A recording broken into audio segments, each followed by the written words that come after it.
Your phone rings. You see the name. You know you like this person. And you still let it go to voicemail. Not because you're busy. Not because you're in a bad mood. You just can't. Something tightens. You tell yourself you'll call back later. And later becomes tomorrow. And tomorrow becomes a guilt you quietly carry around for a week. People who do this are often told they're antisocial, rude, avoidant, maybe even a little broken. And most of them have heard this enough times that somewhere, quietly, they started to believe it. But that's not actually what's happening.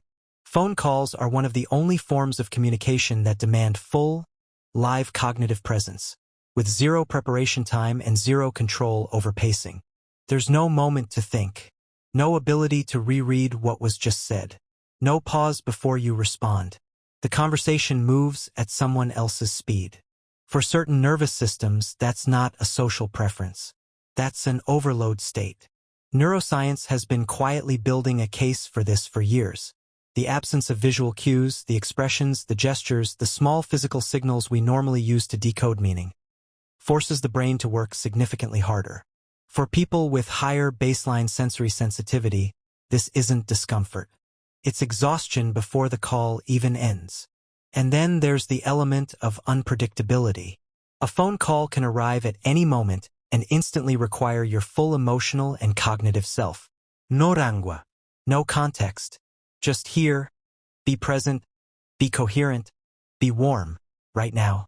For a nervous system that finds sudden transitions difficult, a ringing phone isn't an invitation. It's an interruption that feels slightly like a small emergency. A lot of this traces back further than people realize. Many people who avoid calls grew up in environments where communication felt unpredictable, where a conversation could shift in tone without warning, where you learned early that the safest way to engage was carefully, with thought, with preparation, with some control over how you showed up. The nervous system adapted. It learned to protect itself from the kind of exposure that comes with being caught off guard. And it learned that lesson so thoroughly that it still applies it decades later, even when the stakes are nothing more than catching up with a friend. That's not weakness. That's a system doing exactly what it was trained to do. It's worth saying clearly, this isn't better or worse than being someone who loves phone calls, who thinks out loud, who processes through conversation rather than before it.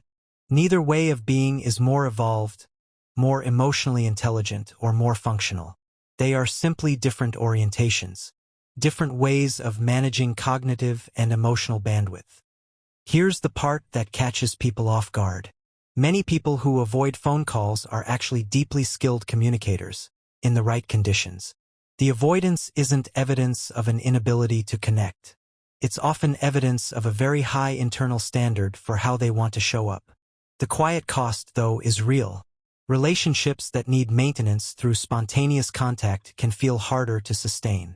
There's a specific kind of social guilt that builds not from not caring, but from caring and still not being able to do the thing. It isn't a personal failing. It's a mismatch between how you're wired and a particular medium. That's a very different thing. Understanding that distinction clearly, without shame, is usually where something begins to shift. Not dramatically, not overnight, but something loosens when you stop treating a neurological pattern like a moral one. If you recognized yourself somewhere in this, there's likely more to recognize, because this pattern rarely lives in just one place, and understanding it fully tends to explain a lot more about yourself than you might expect.